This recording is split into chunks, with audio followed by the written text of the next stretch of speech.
The estate glows through the storm, a golden mirage in the white. Linh parks beneath the archway, snow still clinging to her coat. A valet steps forward, his clipboard shaking in the wind. He hesitates when she rolls down the window. "Are you with catering?" he asks, voice uncertain. "No," she answers, holding the box closer. "I'm family, the bride's sister." The man blinks, confused, then forces a smile. "Welcome, ma'am." He opens her door, but the air feels colder inside than out. The lobby shines with marble and chandeliers. Perfume and laughter fill the space like a fog. No one turns toward her. Her boots leave small pools on the polished floor. She clutches the cake, scanning for a familiar face. Her mother's silver hair, her father's tall frame, her sister's laugh. Nothing. Then she spots H-1E1 across the room. The white cocktail dress sparkles under the lights. H-1E1's smile freezes when she sees Linh. "CH-1ECB, you actually came," she stammers. Her tone holds disbelief, not joy. Linh nods, snow melting down her cheeks. "I said I would." A few guests whisper behind crystal glasses. Her mother appears, pearls trembling around her throat. "We didn't set a place for you," she says softly.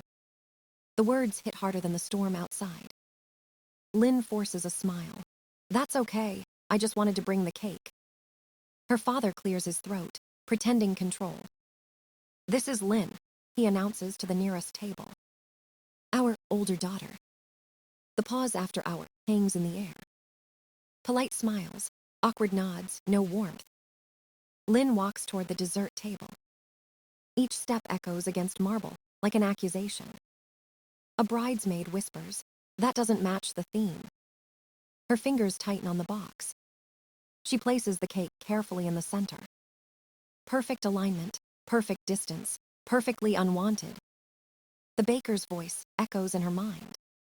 "You're insane to drive in this weather." Maybe she was. Maybe love had made her foolish. H-1E1's laugh ripples again across the room. It sounds practiced, polished, not real. Linh turns to leave, but her reflection catches in the glass. She barely recognizes the woman staring back. Lipstick smudged, eyes tired, hope cracked like thin ice. Her mother's voice follows her like a shadow. "You should have called first." Linh doesn't answer. There's nothing left to say. The guests return to their conversations. Music swells again, drowning her absence. She lingers near the doorway, heart beating against the silence. No one stops her. No one asks if she's all right. The storm outside waits patiently. It feels almost kind compared to this room. She takes one last look at her sister. Perfect dress, perfect night, perfect distance. Then she turns away, coat heavy on her shoulders. Behind her, laughter bursts like shattered glass. Ahead, the cold night opens wide. And for the first time, she lets it swallow her whole. The hallway stretches long and gleaming, mirrors catching her reflection.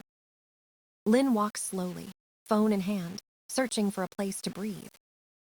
Her heels click like small hammers against the marble. The air smells of roses and wealth. She opens her phone to check for messages. A new notification flashes across the screen. A group chat she doesn't recognize. The title reads, H-1E1's Perfect Day Planning. Her thumb hesitates, heart already sinking. The last few messages blink up like tiny knives. She doesn't fit the look, just say the list's full. Don't worry, she won't drive through a storm anyway. Linh stares at the screen until the words blur. Her breath catches, sharp and shallow. They hadn't forgotten her, they'd planned it. Every silence, every missing call, every unspoken pause. A quiet decision to erase her from their frame. Her hand trembles as she locks the phone. She leans against the wall, the cold marble biting her back. A laugh floats through a nearby doorway. It's her sister's voice, light, effortless, cruel. Linh follows the sound to a half-open kitchen door. Through the crack, she sees them. H-1E1, glowing under warm light, surrounded by friends. Their laughter rises over the clinking of glasses. She drove 10 hours for a pity cake, someone says. Another voice, H-1EA1's, joins in. For what? Sympathy points. The room erupts in laughter. One girl mimics driving through a storm, exaggerated and mocking. Lynn's stomach twists. Each giggle feels like a shard of glass under her skin. She backs away, gripping the wall for balance. A voice stops her. Sweetheart, you okay? An older woman in catering black stands nearby. Her eyes kind, her tone careful. Lynn shakes her head, but no sound comes out. The woman offers a tissue. Come sit, she says gently. They move to a quiet corner behind the kitchen. I've worked for this family for years, the woman whispers. They do this, every time. Someone always gets hurt. Lynn looks down at her trembling hands. They forgot me, she murmurs. The woman studies her face. No, dear, they wanted to. The truth lands heavier than the storm outside. Lynn takes a shaky breath, voice barely there. Would you record them, just for a minute? Understanding flickers in the woman's eyes. She nods and takes Lynn's phone. When she returns, she presses it softly into Lynn's palm. All done, she says. Keep that, some truths need proof. Lynn whispers, thank you. The woman smiles, a sad knowing smile. You don't owe them your silence. The words echo long after she leaves. Lynn stands alone again, clutching the phone to her chest. Through the kitchen door, laughter still floats. The sound once meant love. Now it's just noise. She straightens her shoulders, eyes glassy but firm. The cake, the miles, the storm, all suddenly make sense. It was never about love. It was about being seen. And tonight, for the first time, she finally is. The snow greets her like an old friend when she steps outside. The air slices against her cheeks, sharp and clean. Behind her, the golden lights of the estate fade into the storm. She clutches her coat tighter, each breath visible in the dark. The wind howls, but feels almost merciful now. Her boots crunch through ice as she reaches her car. The cake is gone. Left behind like everything else she tried to offer. For a moment, she just stands there. Head against the cold glass, eyes closed. The silence inside the car feels heavier than the storm itself. Her hands shake as she starts the engine. The wipers groan, scraping away another layer of white. She drives without thinking, following the faint glow of headlights. Each mile feels like shedding another layer of illusion. The road bends through mountains wrapped in fog. The world shrinks to the narrow beam ahead. She doesn't cry. She's past that. There's a hollow calm instead, like the eye of a hurricane. Hours later, a flickering neon sign appears. Starlight Motel, vacancy. She pulls in, the tires sinking into slush. Inside, the clerk doesn't look up from his book. Room 14, he mutters, sliding a key across the counter. The room smells faintly of soap and silence. Fluorescent lights buzz overhead. She removes her coat and sits on the edge of the bed. Her hands still ache from gripping the wheel. The phone lights up, 67 notifications. She unlocks it with a tired swipe. Text after text scrolls across the screen. Mom, you embarrassed your sister. Dad, we expected better. H-1EA1, you ruined everything again. Not one asking if she made it home alive. Not one checking if the storm spared her. The screen blurs as she laughs once, quietly. It sounds more like breaking than amusement. She sets the phone face down on the table. The mirror across the room catches her reflection. Mascara streaked, eyes empty, shoulders still trembling. She whispers to herself, enough. The heater hums, steady and patient. The world outside keeps snowing as if nothing happened. She lies back, eyes tracing cracks in the ceiling. Every crack feels like a truth surfacing. She remembers the nights she stayed up for H-1EA1's heartbreaks. The birthdays she organized when no one else bothered. The way their parents always said, "Be the bigger one." Maybe being bigger had meant disappearing. The thought settles like ash in her chest. She stands and wipes her face with the sleeve of her sweater. No more apologies. No more performances. She opens the curtain, watching snow fall beneath a dim streetlight. Each flake spins free before touching the ground. She wonders if that's what freedom feels like. Soft, uncertain, quietly brave. Her phone buzzes again, unanswered. This time, she doesn't even look. Outside, the storm begins to ease. Inside, something finally breaks, and then begins to heal. The morning sun hits the motel window, turning the snow into silver. Lynn sits at the small table, coffee cooling beside her. Her phone buzzes again, another message from her mother. "Come to brunch tomorrow. Fix this before it gets worse." She stares at the words, the same command dressed as concern. For years, she obeyed. This time, she plans. She gathers the cake invoice, the gas receipt, the recording. Each item proof that love shouldn't mean humiliation. Her suitcase feels lighter than it ever has. When she drives back into town, the roads are clear. No storm left, only aftermath. The restaurant glows with soft music and expensive chatter. Her family waits in the corner, picture perfect again. Her mother waves, smile too tight to be kind.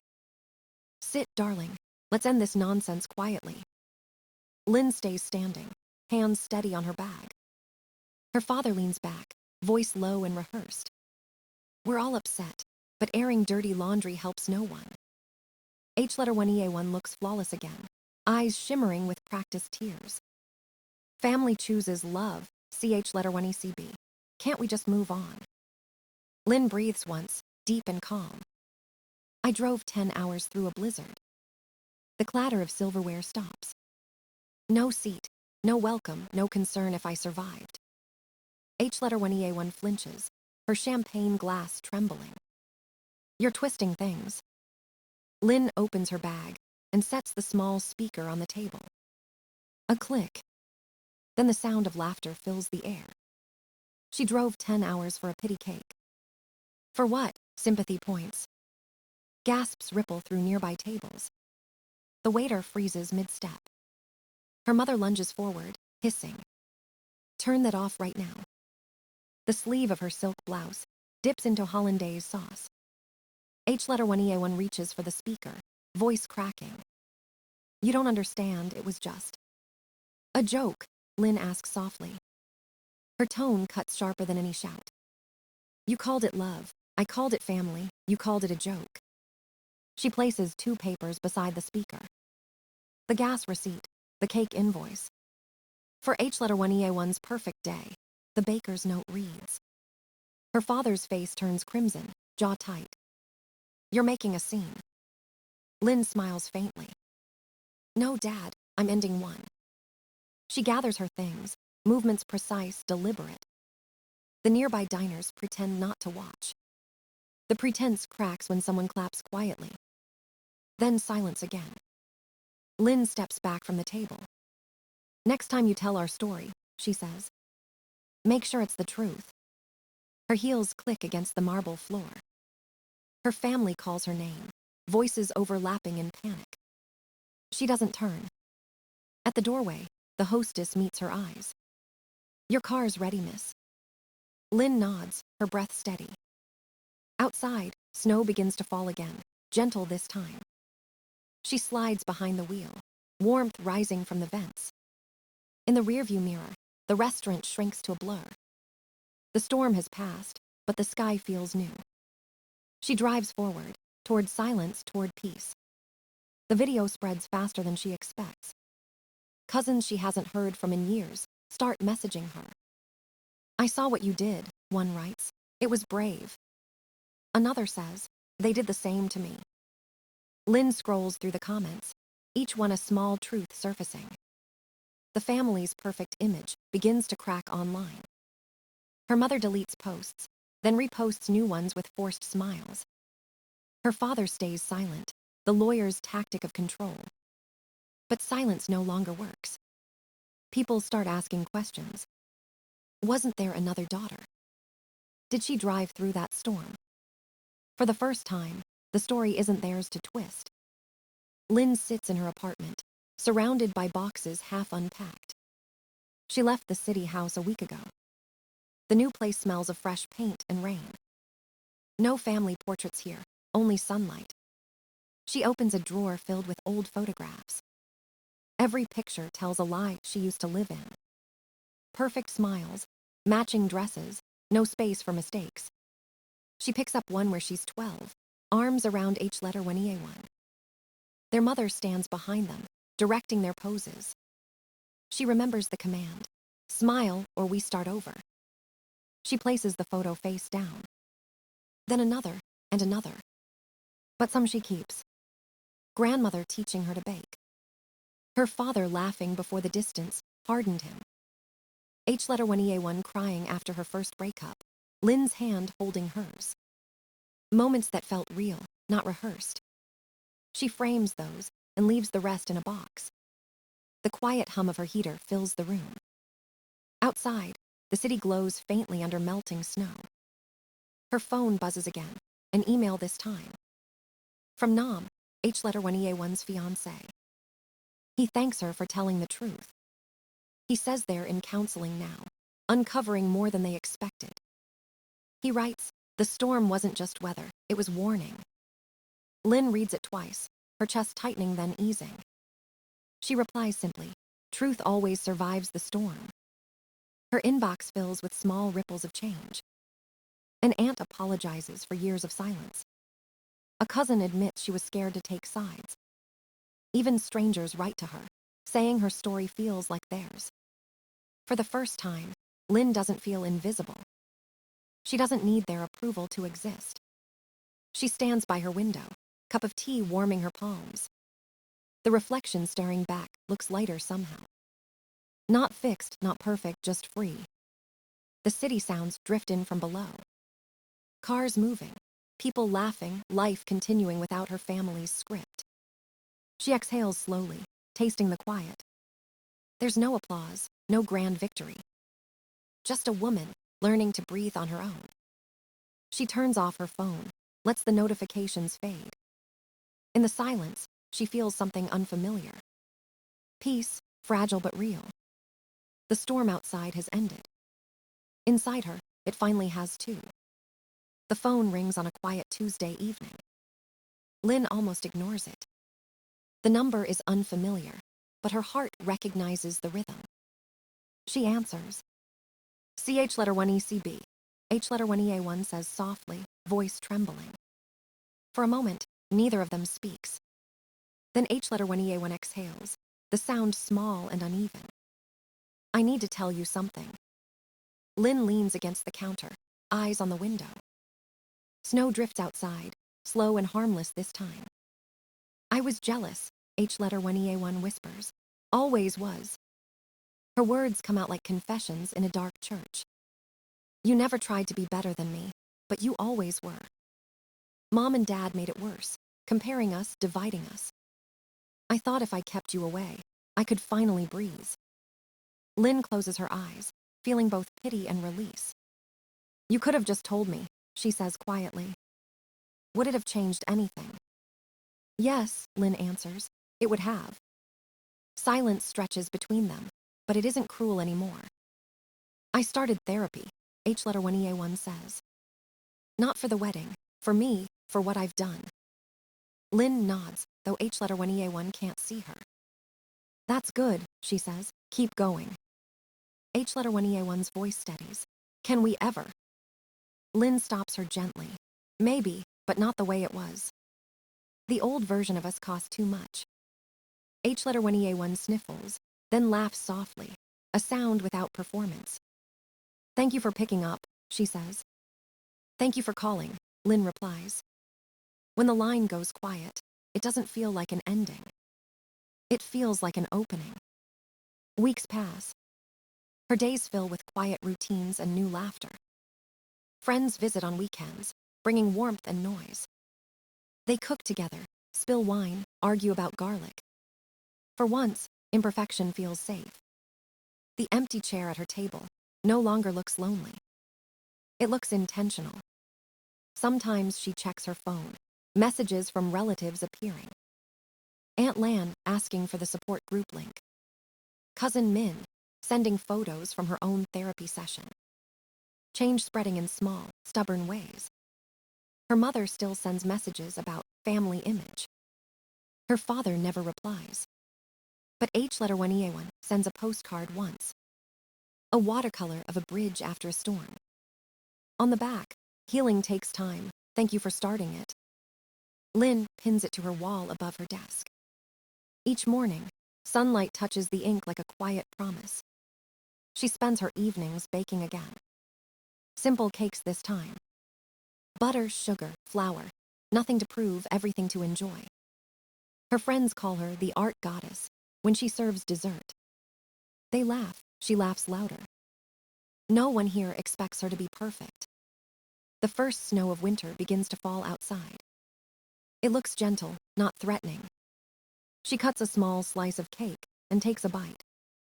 It tastes of lemon, not lavender and peace. She closes her eyes, savoring it. Some storms destroy. Some cleanse. This one, she realizes, gave her back herself. Morning light spills across her apartment walls. The terracotta paint glows warm against the snow outside. Linh moves slowly, unhurried, her world finally her own. The kettle whistles, soft and steady. She pours tea, steam curling like breath in winter air. Her phone buzzes once on the counter. A message from her mother. Thanksgiving dinner, your seat is waiting. The old Linh would have replied instantly. She would have packed, driven hours, smiled through silence. Now she lets the screen fade dark again.